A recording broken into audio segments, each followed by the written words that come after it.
Do we have a free and robust public forum for ideas in America today? What has the government done to try to influence that public forum? And where does the Constitution's protection for freedom of speech come in? Can the party in power pressure private companies, social media companies, or universities to favor its views? Do the same problems arise from private pressures to toe the party line? And what about the tensions between elite institutions and those who feel left out of them? To try to find out the answers to those questions, I'm here with two of my colleagues at the University of Chicago. Genevieve Lakier, a professor of law and the Herbert and Marjorie Freed Teaching Scholar in the law school, and Anthony Fowler, the Sidney A. Stein Jr. Professor in the Harris School of Public Policy.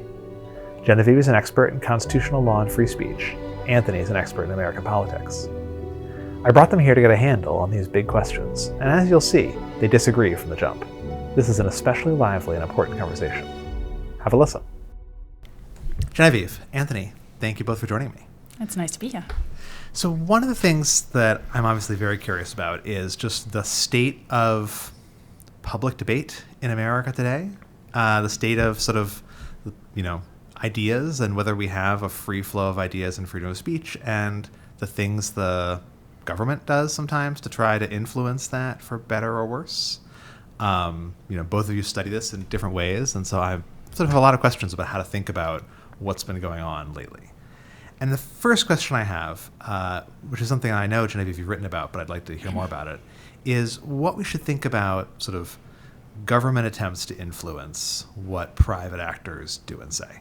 And I think, you tell me if I'm wrong about this, but I think this is something we've seen happen across across administrations of multiple parties, so that the party in power, when it's the Biden administration, maybe tries to pressure social media companies to host the speech it likes or not speech it doesn't like. We see the Trump administration now trying to punish people who say things it doesn't like through various means. So I guess I'd like to know at a high level, am I right that that's something that's going on? And is that something that, the Constitution cares about? Yes and yes. Okay. Tell me more. So I guess, and this relates to the broader question that is the topic of this discussion overall, which is what's the state of public debate in America and public discourse? I think for decades now, but it seems like it's continually intensifying, there is widespread anxiety and dissatisfaction with the state of public debate.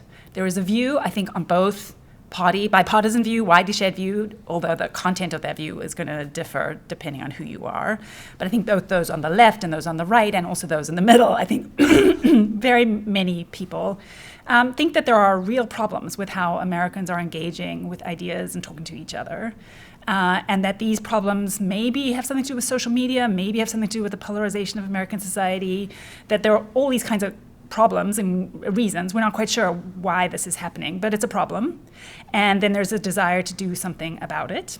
And I think that very pronounced view has led the government, not just the Trump administration, but I think the Biden administration, and to a lesser degree prior administrations, to try and influence both to change how they themselves and the organs and institutions of the federal government speak and engage in public debate, but also influence private institutions, in particular what First Amendment people call speech intermediaries, the large, powerful institutions like social media companies or universities that host and disseminate a lot of speech, that are important fulcrums through which the norms and rules around public debate get organized. Mm-hmm. And so they're useful targets.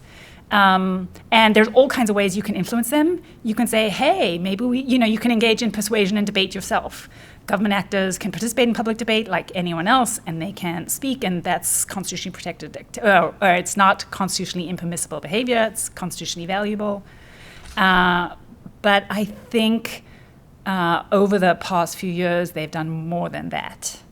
And the First Amendment cases are very clear that although the government can attempt to persuade private actors to change how they speak themselves and how they regulate other people's speech, they cannot coerce private institutions like social media companies or universities to change the rules around speech or to suppress other people's speech for fear of incurring the government's wrath. And I think that's that happened under the Biden administration. I think there was a lot of pressure put on social media companies to change how they talked about the COVID and vaccines and medical information and other things, although I think we don't know. The problem with this is so much of this happens in secret. We don't really know exactly what happened.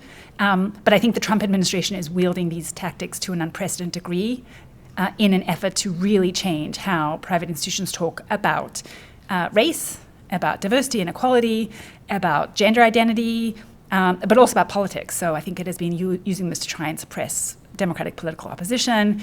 And so I think First Amendment scholars call this jawboning, when you threaten or coerce private institutions to change how they speak by wagging your own jawbone, by threatening them. I think we're in an epidemic of jawboning right now.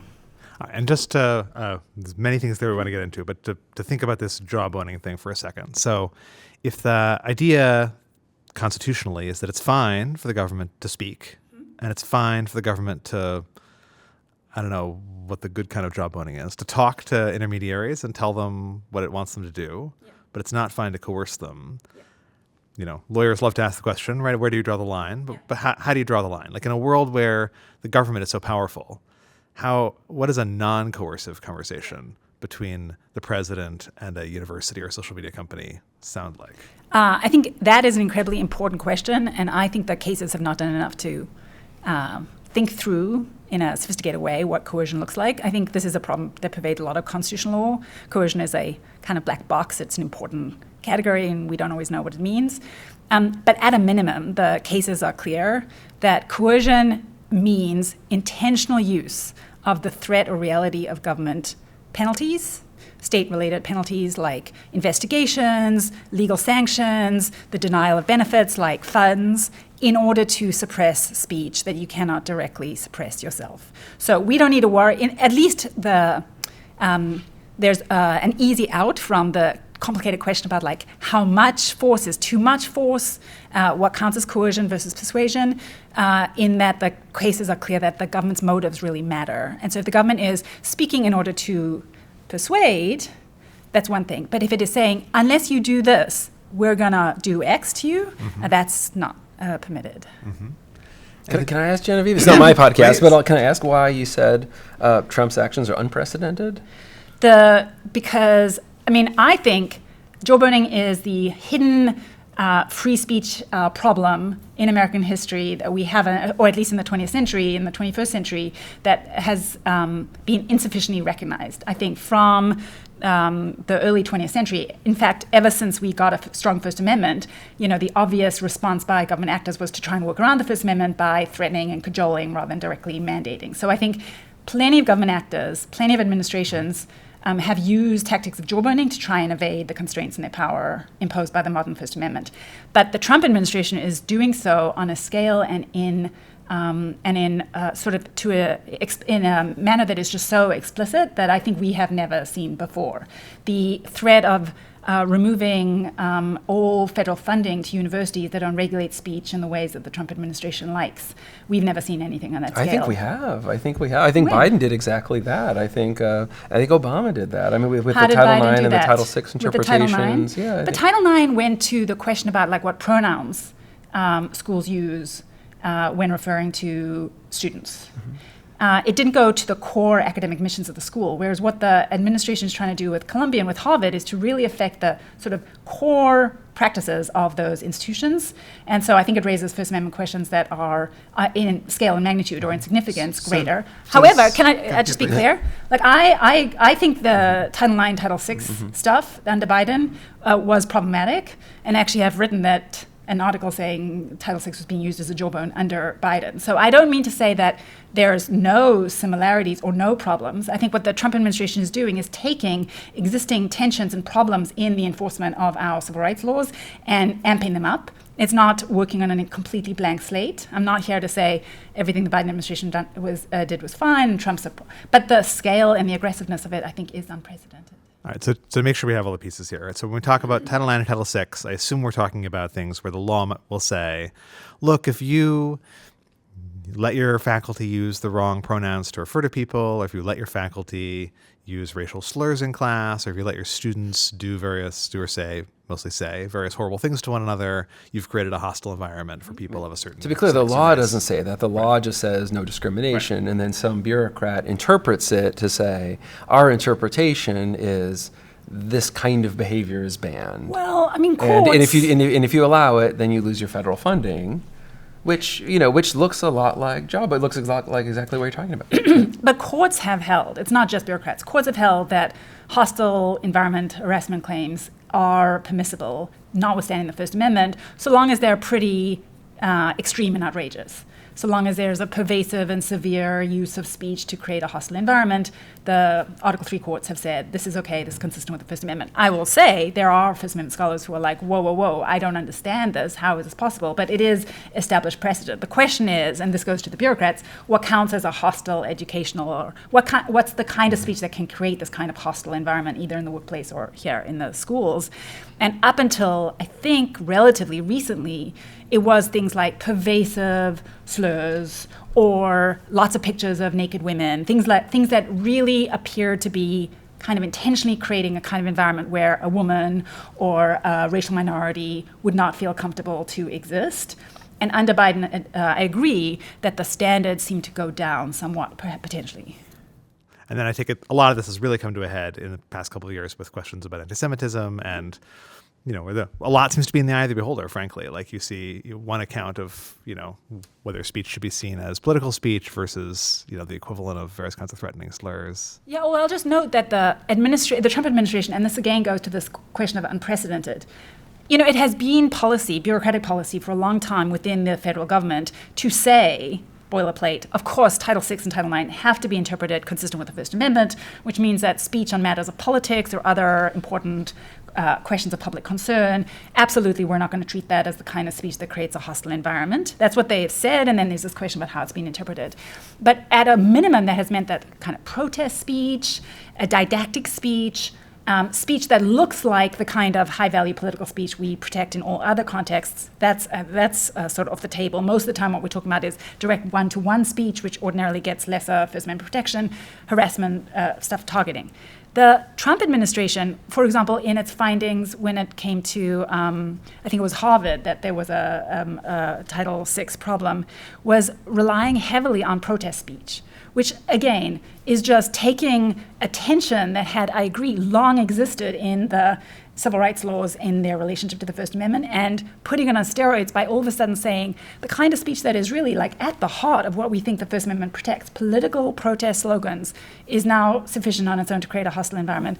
I don't think we've seen that. And in some ways it's good, maybe, because it forces a confrontation. It forces courts to grapple with this difficult question about where is, in fact, the line between the First Amendment and the civil rights laws. Just to be clear, I don't like any of it, like you, but I wonder, I'm just thinking out loud, and this is more your areas than mine, I wonder if this has been going on to a large extent, and most academics only started complaining about it and being, really loudly complaining about it with Trump, because the things that the Obama and Biden administrations asked us to do were things that we were either happy to do or things we were already doing anyway. We were already silencing the right-wing speech that we didn't like, and now Trump is asking us to silence the left-wing speech that we do like, and so now we're saying, hey, this is an unprecedented assault on free speech, but that assault was kind of already there.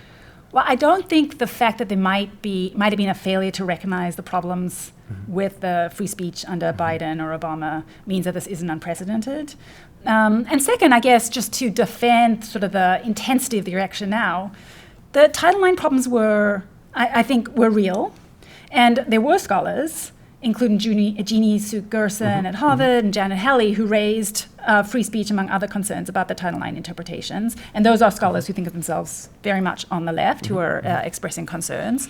But I still think that the Title IX... But we went along with it. But universities generally... Well, we are going along with it now. The universities complied. Everyone is going along. And there wasn't a huge stink, right? It was, right, there was no Harvard standing up to the administration and saying, we're not going to comply with this. This is against our values. The institutions and there was no New York Times article talking about, you see what I'm saying? Yeah. I think the politics of the issue were different, although Biden administration interpretation of the Title IX as it related to pronoun use was struck down by a federal court right at the end of the Biden administration. So there were legal challenges, although that was brought by conservatives, not by liberals. So for sure, the politics are different. But at the same time, also, the question about pronoun use, while important and significant from free speech question, it doesn't go as directly to the heart of the First Amendment, which is political speech that is addressed to a broad public audience. I just think the Title VI questions raise the stakes of the confrontation with the First Amendment in a way that make it inescapable, the free speech problems here, in a way that I think the Title IX problems don't. But I agree. I have long been of the view that people on the left should be more worried about the uses and abuses of federal power when it comes to the meaning of anti-discrimination. And so if this leads people to be warier or to look back and have more complicated views than they do now about the Biden administration's practices, I'm happy about that. I take the point. But I do not think that doesn't mean that what the Trump administration is doing is unprecedented, or that the Title VI in the anti-Semitism context, because it is so much about a protest movement, clearly political speech, is a different ball of wax from the sort of prior administration's use of jawboning. So, and I don't know if this is a sympathetic way to understand this or unsympathetic, you can tell me. So, but given where you started with, you might think that we've always lived in a regime where the government has a lot of power over any kind of large institution, right? There's always the risk of an endowment tax. There's always a risk of your grants getting cut. There's always a risk of not getting whatever, favors you want from the government. Yeah. Universities are experiencing that now. That's always been there. And maybe in previous administrations, everybody in the government thought it would be improper to be as candid about the strength of that power as they are now. And so you'd see some people push the envelope in various ways, but you'd see them do it in either they were in fact being more careful and saying, well, it's we're concerned about this and not this, or at a minimum, they hired lawyers who told them they had to pretend to be more careful and say, this is what we care about. And now, but I don't know if that's better. Is it better for them to be doing it secretly or quietly? Right? Well, I don't know if we're secret. I mean, I think there were a whole set of norms that are collapsing, and maybe started collapsing under Biden, and maybe started collapsing even earlier, which raised the question: why are they collapsing? But a whole set of norms that attempted to soften, I think, this tension that Will is identifying between, on the one hand, the idea that our liberal legal system, including the First Amendment, requires a strong separation between the public and the private realms, that the government can exercise power within its own realm, but when it comes to the private sphere and private institutions, hands off, right? That's what the First Amendment says. That's what a lot of our constitutional rights are trying to protect. The freedom of the private sphere, private people to make their own decisions, whether or not the government likes it. And the sort of basic political economic fact of the modern system, which is that private institutions depend very heavily, and we're learning how much, on the government for not just funding, but privileges, permission to act, security clearances, like a whole range of benefits that enable them to operate. And so this, what is supposed to be a firm line between the public and the private, is undermined by the basic political economic facts of society. I think in response to this, profound tension in the way we're structured as a liberal democratic society with a very powerful central federal government.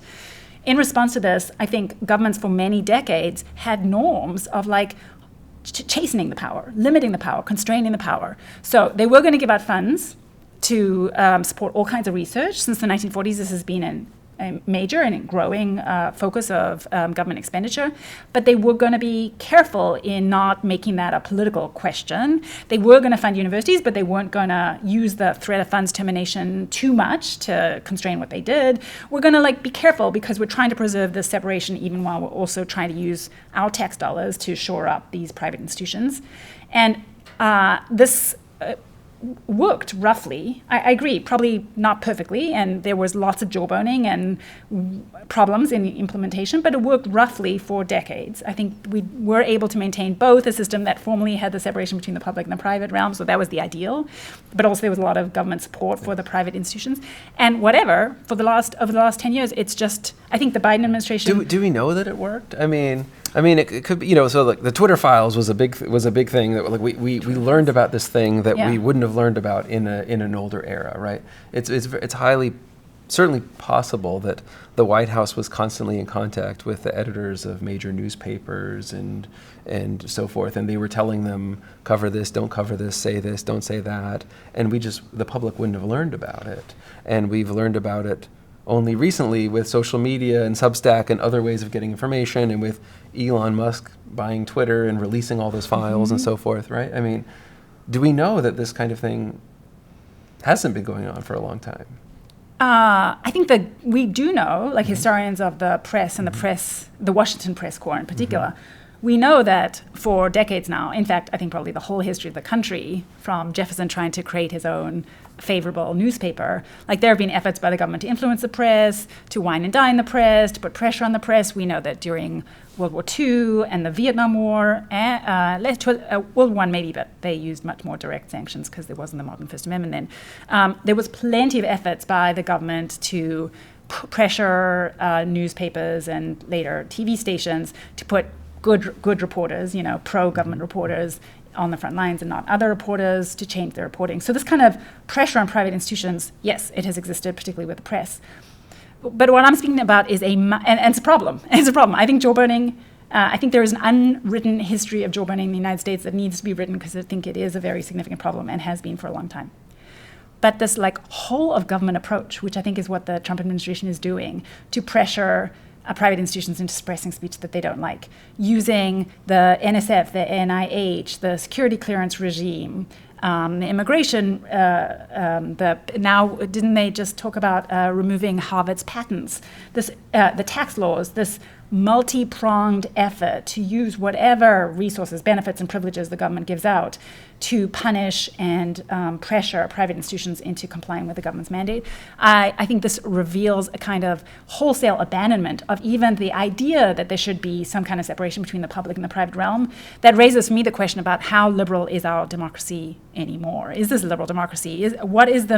How the Trump administration seems to be attempting to eradicate in very significant ways the distinction between the public and the private realm when it comes to control of speech. And to me, that's a profound threat or challenge to how we think the system is supposed to structure.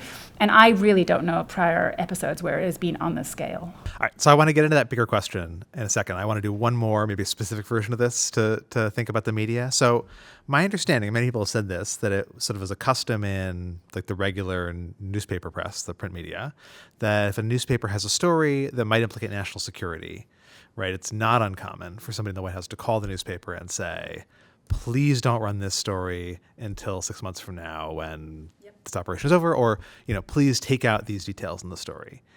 I guess, so, part of the question is, is that jawboning? Does it depend a little bit? Does it depend on whether they say please? Does it depend on whether they say, please do this, or else we're going to investigate whether or not you got this through an improper use of classified information, which you may or may not have, we don't know? Or is that... it's obviously different because it's much more targeted, right? Yeah. So it's Presumably what matters is what happens if you don't comply. Yeah. And maybe we don't observe that because that's off the clear path, and so this is a hard inferential problem. This goes to this question about what counts as coercion and why a simple intent standard I don't think is enough. Yeah. So just doctrinally, no, that's not jawboning, unless the government says, exactly as you suggested, unless you do this, we're going to do Y.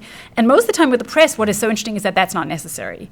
There is this culture of, and I think members of the news media think that this is being responsible journalists, and this is why there's all this angst about the opening of the floodgates, the end of the traditional news media having control over what information makes it into the public sphere, because now we've got irresponsible actors operating.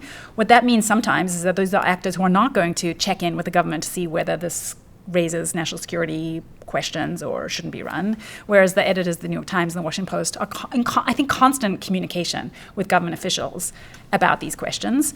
But to the extent that they are doing it because, which is also what we see in World War II and Vietnam, many of the times it's sort of out of patriotism or because they believe that the government has good reasons for its actions, not because they fear that bad things will happen to them. That doesn't count as jawboning.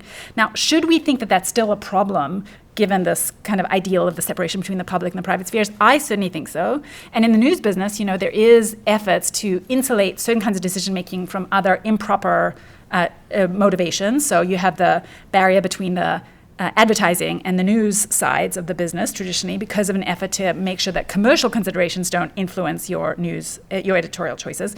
I think there should be similar kinds of walls, separation, potentially, between editorial judgments and too much discussion of the government. I think this stuff does raise problems, but it's not jawboning because it reflects a culture of, and again, this goes to this question about like what's going on in our system of free expression that is leading to these problems. That reflects a shared culture, a shared sense of values and commitments that the government could say, hey, can you do this? And the news media would say, we hear you. We believe you're acting in good faith. We understand the values you're trying to promote, so we will go along voluntarily. Mm-hmm.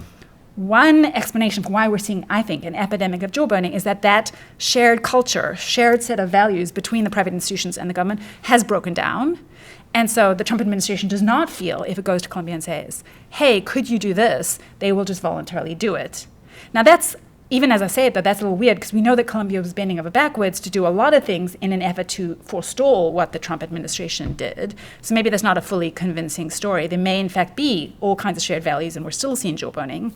But one explanation for why you see these threats is because the sort of softer cultural ways of enforcing complicity and unanimity no longer work. And so if that's the case, then maybe this isn't a huge crisis for liberalism. Maybe this is just a sign that the private sphere is very robustly independent in a way that maybe it wasn't before, and the government hates it and is responding. But I don't know about that.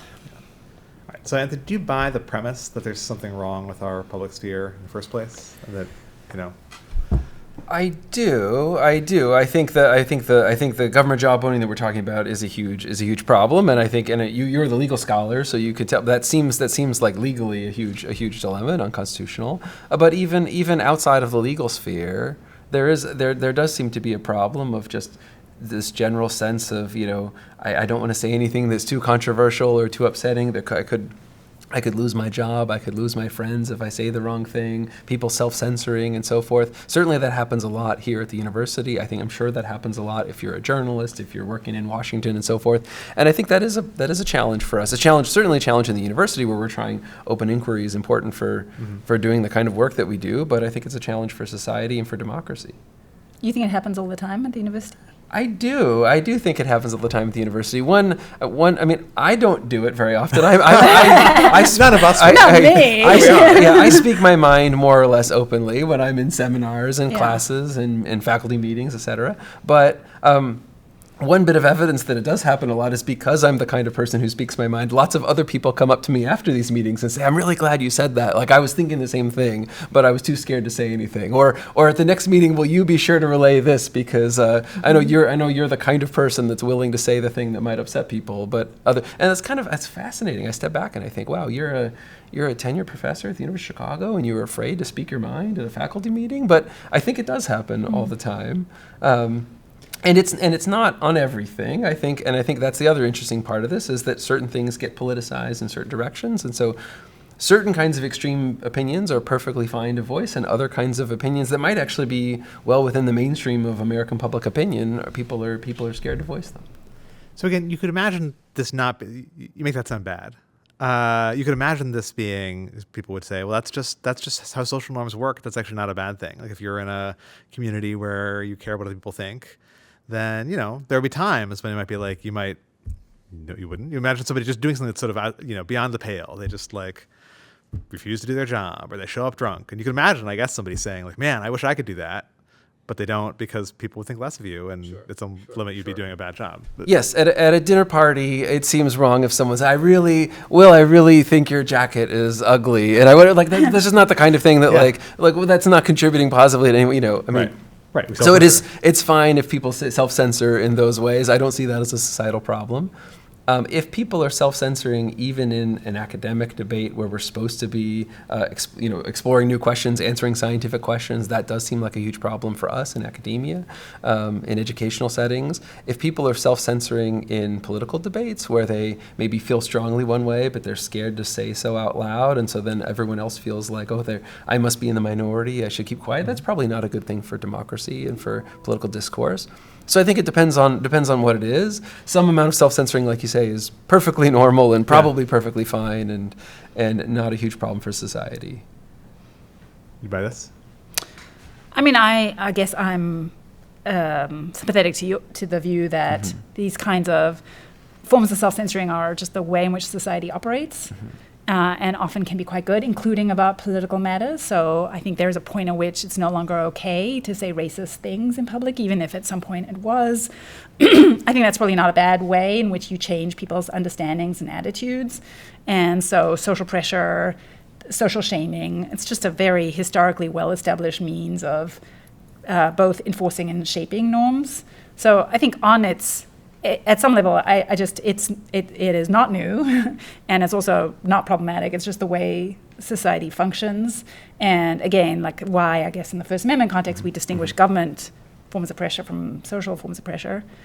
But I agree that for healthy democratic functioning, people should not be feeling like they have a whole set of political views that are simply not possible, not able to be aired in a particular kind of environment, even if in another environment they can air them. This is not like views that are beyond the pale, but simply that people don't like. And I mean, I think that just reflects a certain kind of polarization where people are navigating in these institutions. We live in a political world where the two parties have views that are understood by each other as, I guess, totally objectionable or like not within the realm of debate. So if someone holds those views, you don't debate them, you shun them because they're a monster or something. I think that is a view of some. And that seems like unhealthy for democracy, although again, I'm not sure how new it is. I think it is worth making the distinction between the elites and the general public here for a second, because the kinds of self-censorship that I'm thinking of, I've never had a colleague come up to me and say, I have this truly objectionable, horrible view, please express it for me. And usually it's actually probably the majority opinion that they were just too afraid to say. Can you give me an example? Like what? Well, I don't want to get them in trouble. No.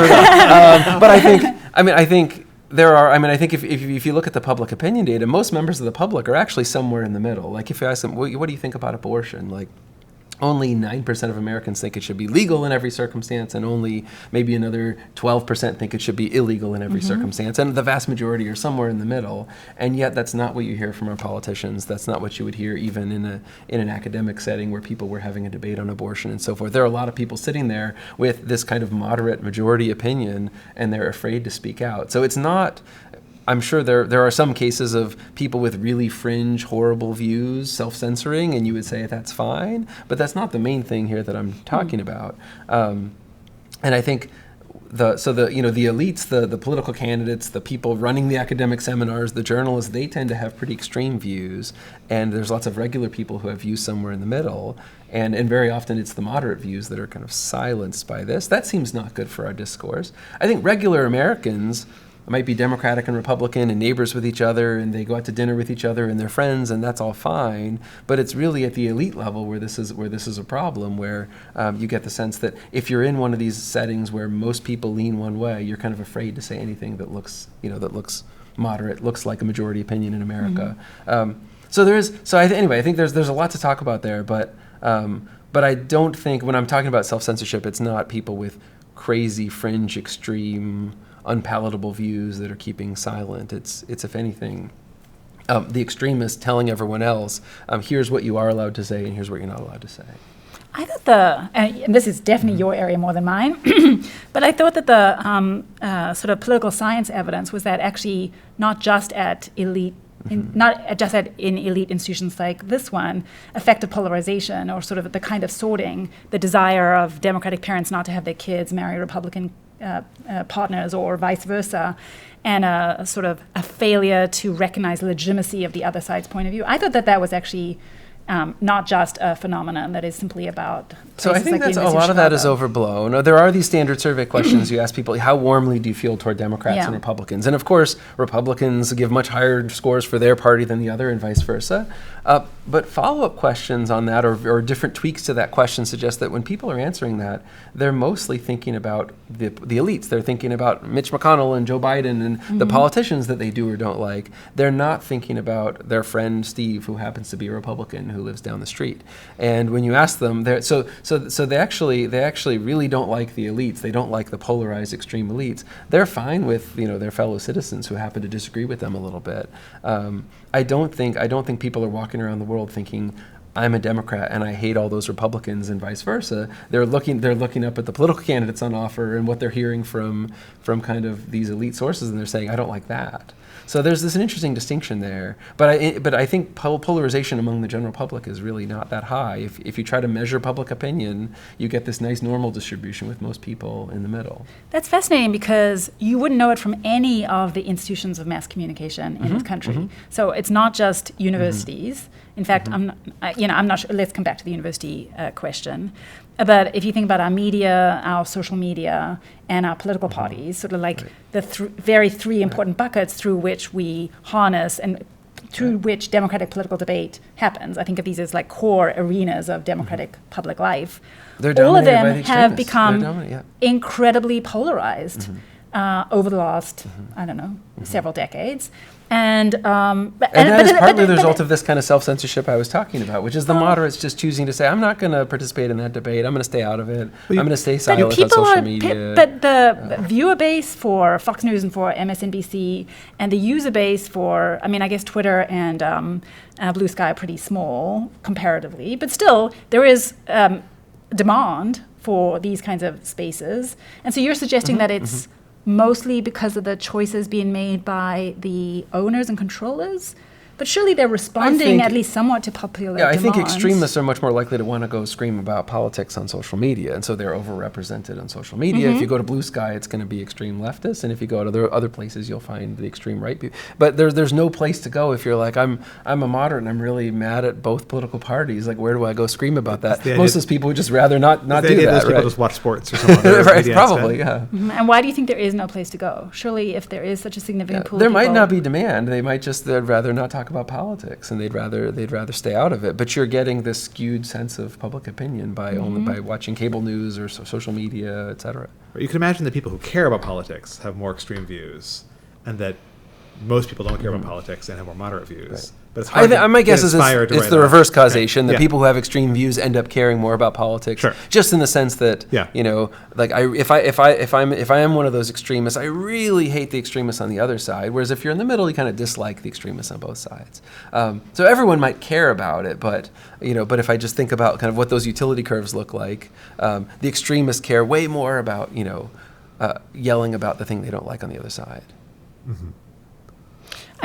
There is another dimension to this, I think, which might also help explain why there might be some kind of gap between like ordinary some groups feeling that like their views are not being represented, and then the major organs and institutions of democratic public life, which is this, what we have seen when it comes to the mass public sphere over the last several decades, is this incredible shift towards national rather than local institutions and forms of talking about politics. So if you're a regular person, even in Chicago, our local newspapers, which one might think might much more represent local concerns and so have a somewhat different political character, and might actually represent the parties in a different way. The Democratic Party in Chicago has historically looked quite different than the Democratic Party today because it was just the party, and so it would take account of all the different kinds of constituencies that were relevant in Chicago. Anyway, you would look at the Chicago Tribune, you would go to local party events, you would be embedded in this local world of politics. I think that has largely, it's not entirely gone away, but it's become much less important. The Chicago Trib, the Chicago newspapers are a ghost of what they used to be. And so it's just true that like everything has been moving to these national institutions, and which tend to be right now highly polarized. And so that might also explain this gap you're talking about.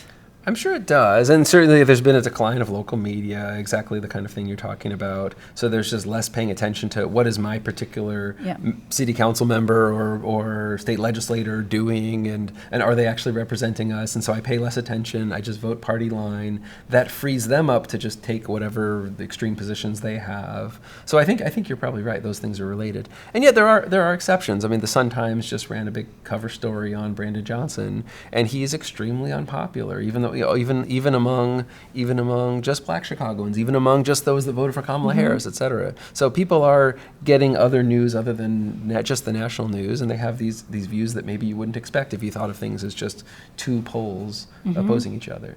And when this goes to the elite thing a little bit, I will say we still get the print Chicago Tribune every day. Oh, you do? Yeah, the reaction at the university is that. So I feel like I'm the only person I know who like regularly reads this newspaper that I think a lot of people in the city still get and read. And do you think it has a different political character than the national news? Yeah, and it's a different conversation. Again, I think if you enjoy reading about what the elites on the other side are doing and either being excited or angry about them, it's not the thing to do. Yeah. But if you want to, read about a different set of things, it's a different conversation. Yeah.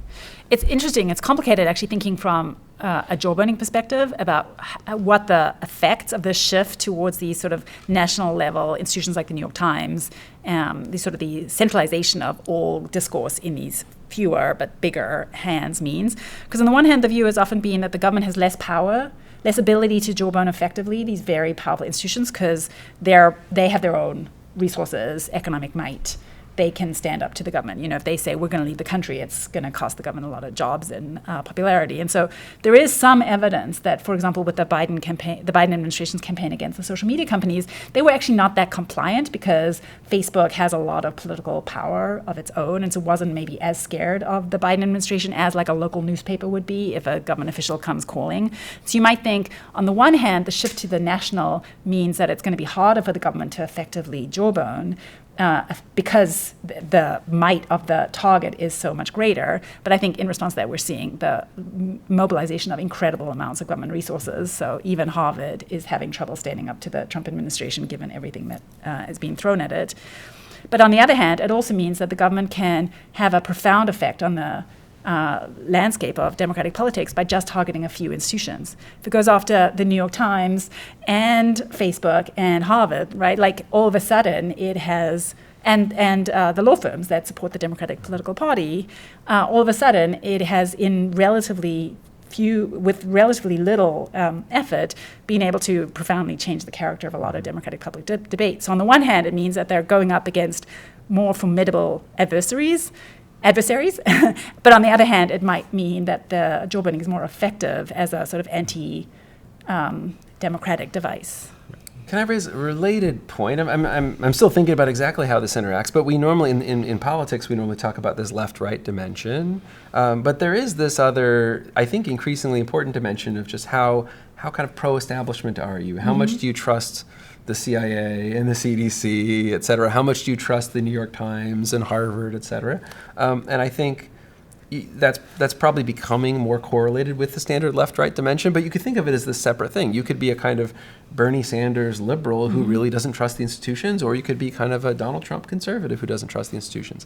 And and there's this, it just seems like there's this interesting phenomenon happening where historically the political candidates have been kind of aligned with the establishment, and now you get Trump all of a sudden coming out and being a really successful candidate who's not aligned with the establishment, and he's, I think, winning a lot of votes precisely because of that, not because people like his right-leaning policy views, but because people like that he's anti-establishment. That interacts with these free speech debates, I think, in interesting ways, where I think the pro-establishment people are more willing to say, yeah, we trust the government to decide for us what kind of speech should and shouldn't be allowed, except when it's Trump, of course. Or trust the large institutions. Maybe we trust the large institutions. Right. We trust Yeah. the New York Times, and we trust Harvard to have our best interests at heart and to do the right thing and so forth. And there are a lot of Americans out there who think we don't trust those organizations. Yeah. And this is actually really good politics for Trump to go after those organizations and to say, we don't like the establishment, we're not, but also then for him to turn around and say the way we're going to go after it is by targeting their speech. Obviously, there's a problem there, but I find it fascinating, and I don't yet know how to think about it. And it's not the kind of thing political scientists really study, is this establishment dimension. But I think we should. So I'm hoping we have to bring this conversation to a close soon, but this brings me to sort of the last question I'd like to ask, which is a kind of a research question, actually, which is, I guess one thing we often talk about at the university is sort of like, the research frontier. Like, what is the set of stuff that we don't yet know? It's kind of just beyond what we understand about these important topics we're studying, and it's like the next thing we need to figure out, right? And often our job as scholars is to push that out and say, okay, that's that's something we need to understand more about, the history of jawboning, or the role of anti-establishment politics. So I guess my last question for both of you is, like, in, let's say, this area of sort of the public sphere we have and the threats to it from whatever direction, what do you think are the next questions in the research frontier? Like the thing that we don't know that we need to figure out? I mean, for me, they're so big that it's kind of hard to think about them just as, to think about how to put them into bite-sized pieces. But as I suggest, I think that there is, right now, we are seeing a profound, or the sort of illumination of a profound challenge to how we think our society is and has been structured, which is that the public-private distinction that is so core to my area of constitutional law, the First Amendment, doesn't seem to be holding up very well. The government is wielding very effectively enormous amount of power to suppress or influence the speech decisions of private institutions. And so I think the challenge, the question that First Amendment scholars, free speech advocates of all kinds need to be thinking about is how to defend these core values of private autonomy and the public-private divide in the face of a federal government that wields such enormous regulatory and economic power. Like, I think it's a huge question. It's so big, it's hard to think about answers to it, but I think that is the question that we need to be asking. And then relatedly, I think there is this deeper question about why are we seeing these, how to understand this in a historical perspective. Why is it now that we are seeing this crisis of jaw burning, or maybe the more explicit, more aggressive, more overt use of jaw burning than we've ever seen before? What are the changes in American society and politics and the structure of the public and the private domain that have gotten us to this point? Because I think understanding that maybe helps us think about how to get out of it. But those are the questions right now, and they're very big ones. Yeah, there are lots of ways we could take this conversation. I'd like to see more and better research on how the public thinks about these free speech issues. I think the kinds of survey questions that are out there are pretty generic and strangely worded, and you get all kinds of different answers depending on. But and so I think you get everyone kind of expressing some tacit support for free speech in the abstract, and then the question is, will they still support it even when it's speech that they really find objectionable? No, that's the answer. No. And is there a market for? Is there demand for political candidates that are really committed to free speech? I don't know the answer. Maybe the answer is no. But that would be interesting to know. Is there demand for a newspaper that's really committed to free speech and will say no when the government calls them up and tells them what they should and shouldn't say, and so forth? I don't know. Those are interesting questions. But I think there are a lot of interesting things we should be doing on this topic. Yeah. Thank you both for joining me. All right. The Battle of the Branches series explores how traditional norms surrounding executive authority, legislative oversight, and judicial intervention are increasingly being tested and reshaping our democracy. Grounded in UChicago's values of free inquiry and expression, and driven by rigorous interdisciplinary research, the project brings together leading scholars to explore these questions with depth and nuance.